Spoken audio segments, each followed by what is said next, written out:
Class 6 का यह हिंदी का अध्याय 3 है, जिसमें इस चैप्टर का नाम दिया है पहली बूंद।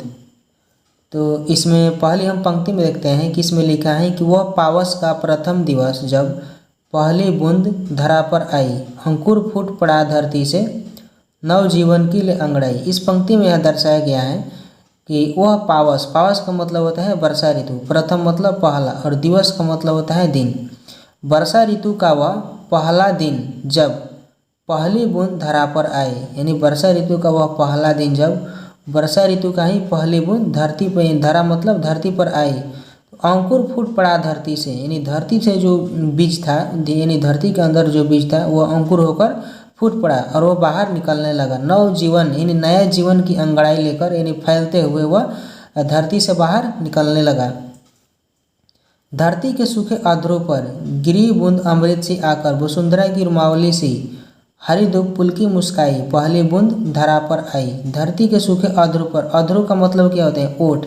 नहीं, धरती के सूखे अधरों पर, इसका मतलब यहाँ पर दर्शाया गया है कि धरती इतनी सूखी थी यानी प्यासी थी, जिसके अधरों पर यानी ओठों पर जब अमृत सी बूंद आकर गिरी, यानी वर्षा की जब अमृत सी बूंद आकर गिरी, तो उस वसुंधरा यानी धरती की जो रोम रोम है वह खिलने लगी, यानी मुस्काने लगी। हरी धूप यानी यहाँ पे रोमावली का मतलब है जो धरती का जो रोम है, यानी रोम का अर्थ होता है दूब, यानी हरी धूप यानी घास, वह पुलकित होने लगी। यानी अमृत सी बूंद जब गिरी तो वह जो दूब थी, यानी उसके रोम स्वरूप जो दूब थी वह पुलकित होने लगी, यानी मुस्काने लगी, पहले बूंद जब धरा पर आई। फिर आगे इसमें दिया गया है कि आसमान में उड़ता सागर लगा बिजलियों के स्वर्णिम पर, बजा नगाड़े जगा रहे हैं, बादल धरती की तरुणाई, पहली बूंद धरा पर आई।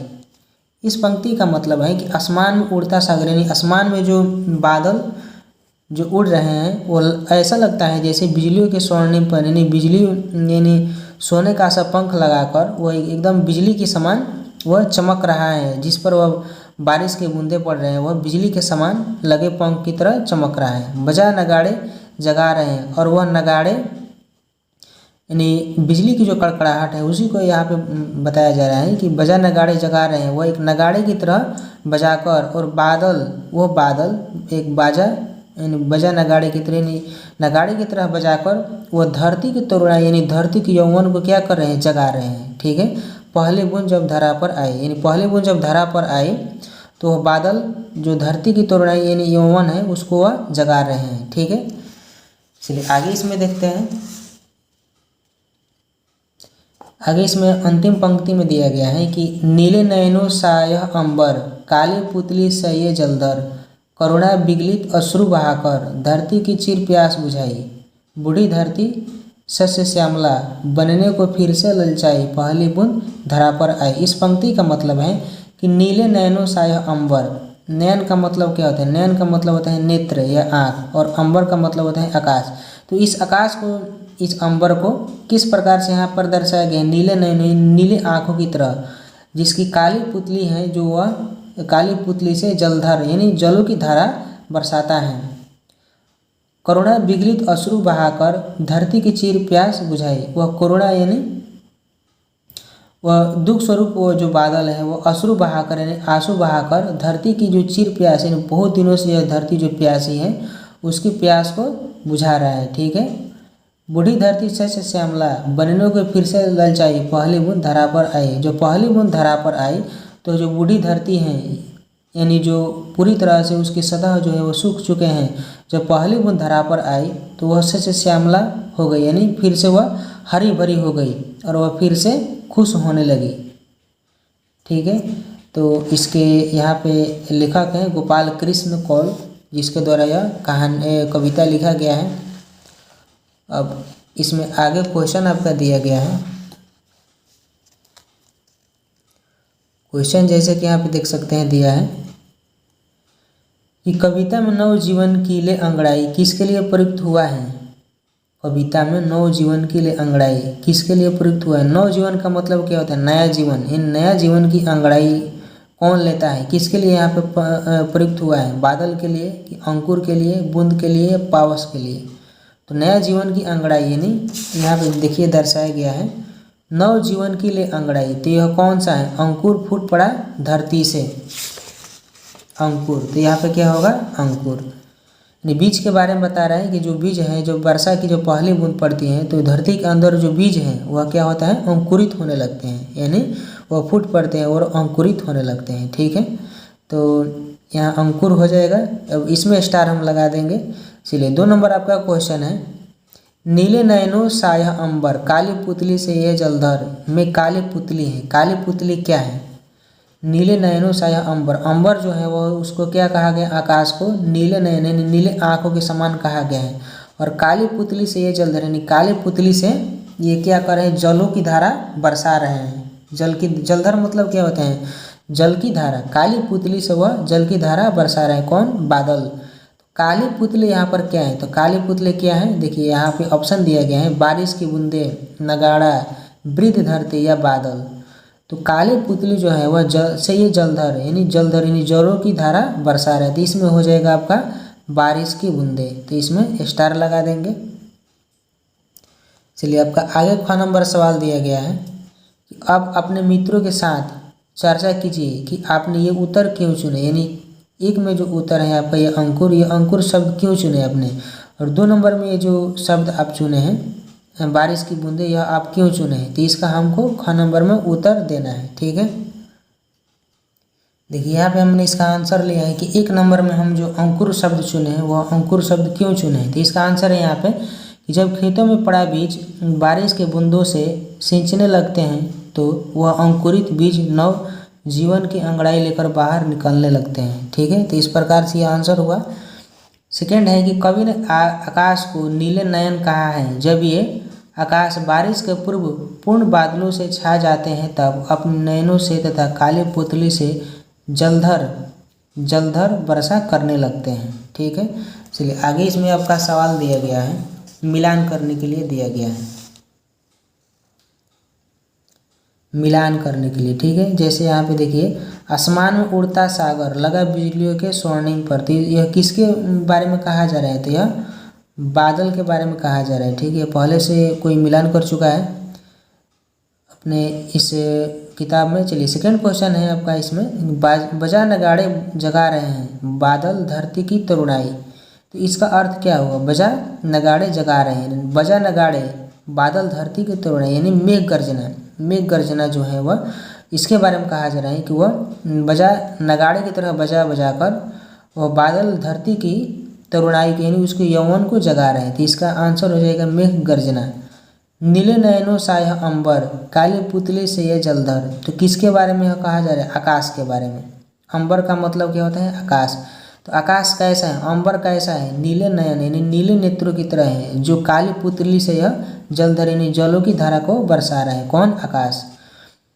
वसुंधरा की रुमावली सी हरी दुख पुल की मुस्काई, वसुंधरा का मतलब क्या होता है? धरती, और रुमावली से यानी रोम, हरी दुख पुल की मुस्काई, हरी दुख पुल की मुस्काई यानी इसमें किस चीज़ के बारे में बताया जा रहा है कि वसुंधरा जो धरती है वह बारिश की जो पहली बूंद आती है तो उसके रोम रोम जो है वह पुलकित होने लगते हैं और मुस्काने लगते हैं। तो वसुंधरा का यानी धरती का रोम का अर्थ क्या हुआ? हरी दुख, हरी दुबी हरी घास जो पुलकित होने लगते हैं और मुस्काने लगते हैं, तो इसका आंसर हो जाएगा हरी दुब। ठीक है, आगे आप इसमें सवाल देखते हैं। चलिए इसमें दिए हैं पंक्तियों पर चर्चा, कविता में से चुनकर कुछ पंक्तियां नीचे दी गई हैं, इन्हें ध्यान से पढ़िए और इन पर विचार कीजिए। आपको इनका क्या अर्थ समझ में आया? अपने विचार कक्षा में अपने समूह में साझा कीजिए और अपनी लेखन पुस्तिका में लिखिए। उड़ता आसमान में उड़ता सागर लगा बिजलियों के स्वर्णिम पर, बजा नगाड़े जगा रहे हैं बादल धरती की तरुणाई। चलिए इसका अर्थ हम यहाँ पे लिखे हैं, जो समझते हैं। देखिए इसका अर्थ हमने यहाँ पे लिखा है इस पंक्ति का, तो इसका अर्थ होगा कि इस पंक्ति में कवि द्वारा कहा गया है कि आकाश में जो बादल है वह ऐसे लग रहा है जैसे कि समुद्र ने बिजली के चमकदार पंख लगाए हो और आकाश में उड़ रहे हो।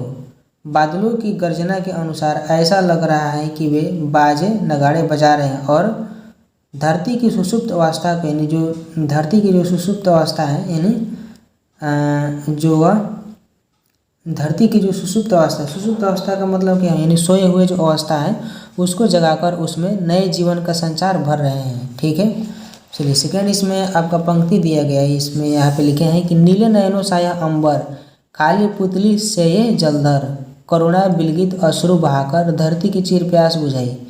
तो इसका अर्थ है यहाँ पे इस पंक्ति का कि प्रस्तुत पंक्ति में कवि का कहना है कि आकाश नीले आंखों की तरह दिखाई देता है तथा बादल उन आंखों की पुतलियों जैसी लगती हैं। ये बादल जैसे धरती के दुख को समझते हुए आंसू बहा रहे हैं और अपनी बारिश से धरती के पुराने प्यास को मिटा रहे हैं या बुझा रहे हैं। ठीक है,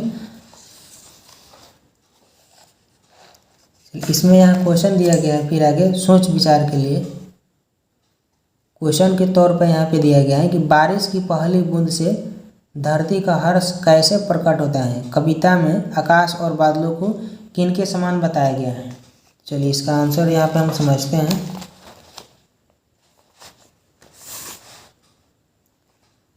पहला क्वेश्चन का यहाँ पे आंसर है कि सूखी धरती बारिश के बूंदों के लिए तरस रही थी। जब बारिश की पहली बूंद धरती पर पड़ी तो उसमें पड़े बीज अंकुरित होने लगे तथा समस्त दूब यानी घास में हर्ष मुस्कान आने लगी। इस कारण धरती बारिश के अमृत बूंदों से तृप्त होकर हर्ष प्रकट करने लगी। सेकेंड आपका क्वेश्चन है कि कविता में आकाश और बादलों को किनके समान बताया गया है। तो कविता में आकाश को नीले आँखों के समान और बादलों को आँखों के काली पुतलियों के समान बताया गया है। ठीक है, चलिए यहाँ तक हमारा कंप्लीट हुआ। अब आगे इसमें देखते हैं।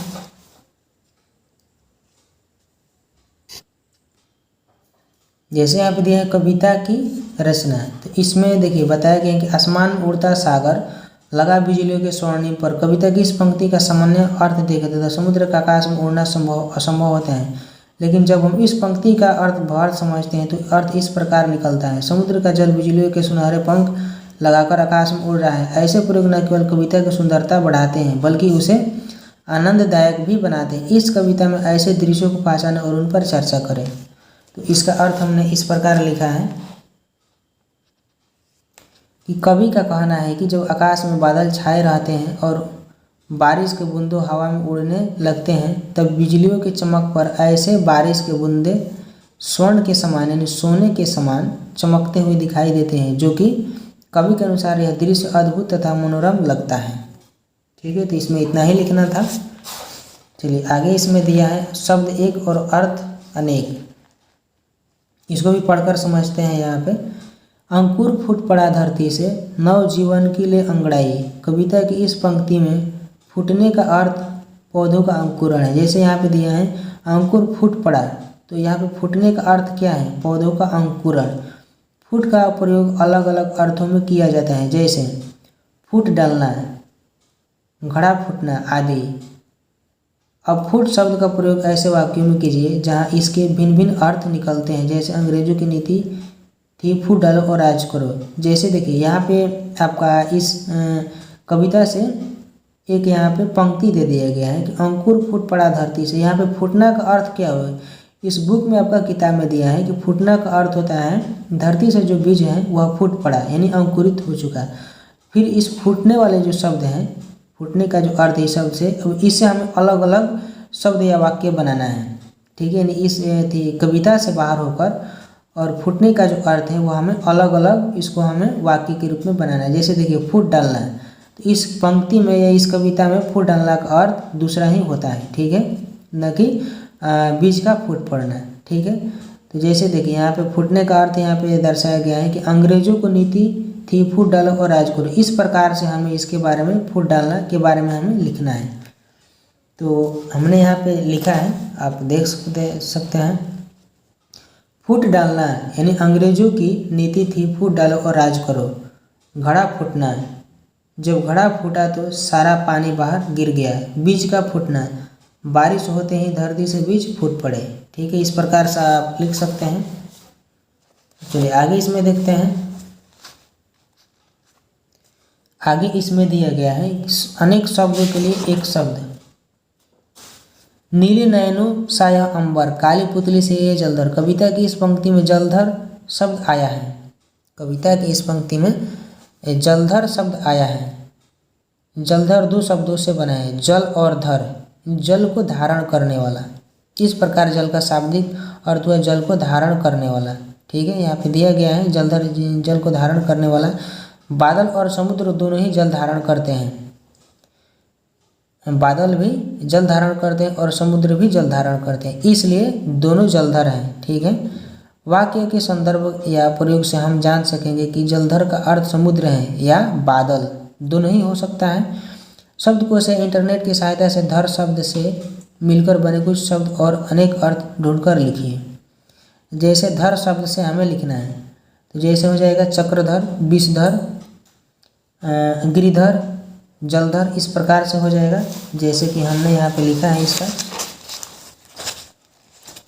धर शब्द से जैसे देखिए यहाँ पे लिखा है चक्रधर, चक्र को धारण करने वाला। तो चक्र को धारण करने वाला कौन है? विष्णु, भगवान विष्णु। विषधर यानी विष को धारण करने वाला कौन है? भगवान शिव। शिव यहाँ पे लिखे हैं। गिरिधर, गिरि यानी पर्वत को धारण करने वाले कृष्ण।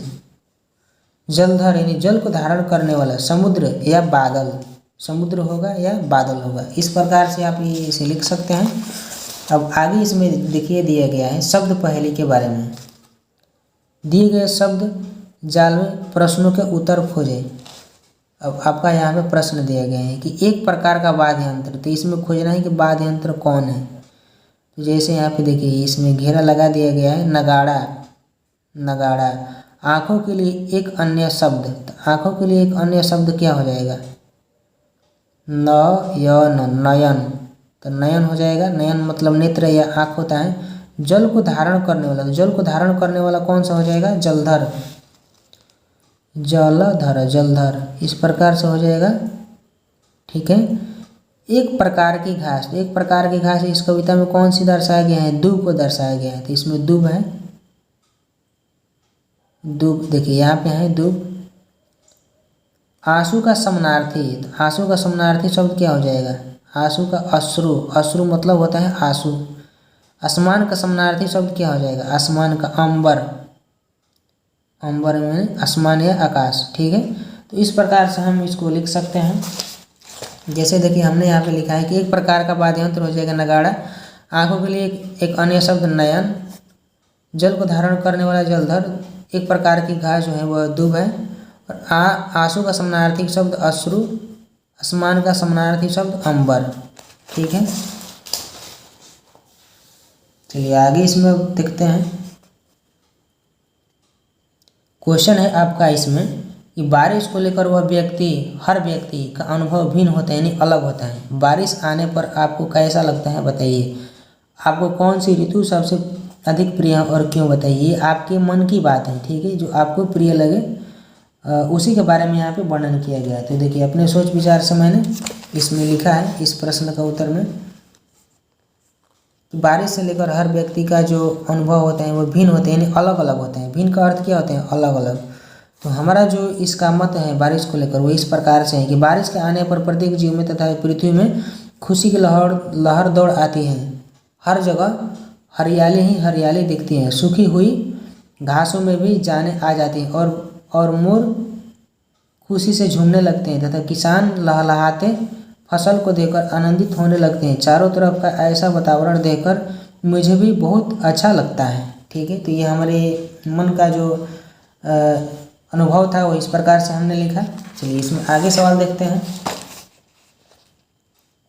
आपको कौन सी ऋतु सर्वाधिक पसंद है उसके बारे में यहाँ पे लिखना है। तो हमें जो ऋतु पसंद है वो इस प्रकार से है। मुझे बसंत ऋतु सबसे अधिक प्रिय है क्योंकि इस ऋतु में न तो ज़्यादा ठंड पड़ती है और न ही ज़्यादा गर्मी।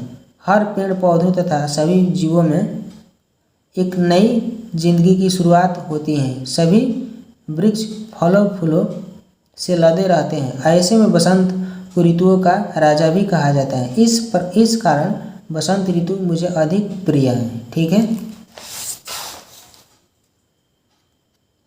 समाचार पत्र के माध्यम से जैसे इसमें एक सवाल के आधार पर दिया गया है कि अत्यधिक गर्मी, सर्दी या बारिश में आपने जो स्थिति देखी उसका आंखों देखा हाल अपनी कक्षा में प्रस्तुत कीजिए। यानी अत्यधिक गर्मी से जो हानि की स्थिति जो प्रकट हुआ है उसके बारे में, या जो सर्दी या बारिश में जो स्थिति खराब हुई है उसके बारे में जो आपने देखा है उसके बारे में यहाँ पे प्रस्तुत करना है। तो देखिए हमने बारिश के बारे में या बाढ़ के बारे में यहाँ पे वर्णन किया गया है मेरे द्वारा। जैसे यहाँ पे लिखा है कि अत्यधिक बारिश के कारण उफनती हुई नदी नहरों